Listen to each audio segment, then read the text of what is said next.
a couple of days ago, a few days ago, decided to make some homemade meatballs, and those are the key ingredients. Obviously, there's minced beef as well, and you can see some garlic there. I didn't actually use the garlic in the end because there was garlic in one of the pasta sauces, and those are from Asda, really reasonable. I think they're about 80p a jar. So we've got an egg, 5% minced beef, and then we've got a crust of bread. What's that for?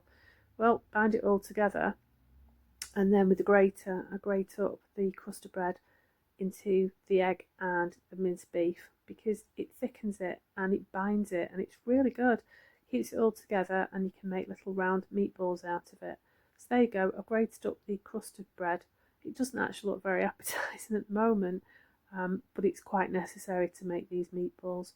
So once it's all into the mixing bowl, hands in, rings off, and start mixing it together and knead it almost a little bit like bread.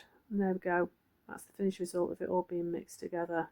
Any lumpy bits of bread, I pull them out and then roll them into lots of meatballs. As you can see, 454 grams made an awful lot of meatballs. So this was shared between two of us and made two different teas.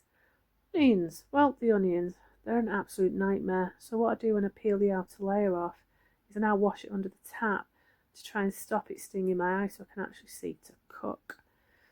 And then with the meatballs, just introduce so many in the pan at once. You don't want to cluster the pan up because you need to make sure that they've browned off. So pop some in the pan, leave some on the side, and just rotate. And there we go, lovely meatballs frying, just a little bit of oil.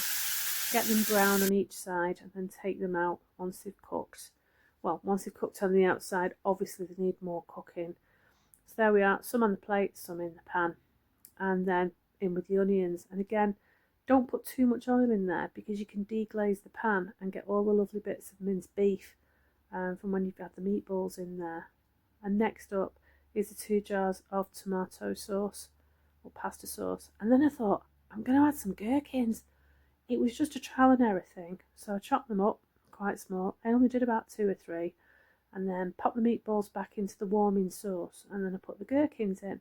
And to be honest with you, it was okay. Would I do it again? Possibly not. And as I said, it was for 2 teas for 2 of us. So I got some containers out. And there we go. So we've got some for the freezer, and then label it up so you know exactly what's in what pack, and freeze it, and then get it out another day, and you've got an instant tea or 2. Job's a good one.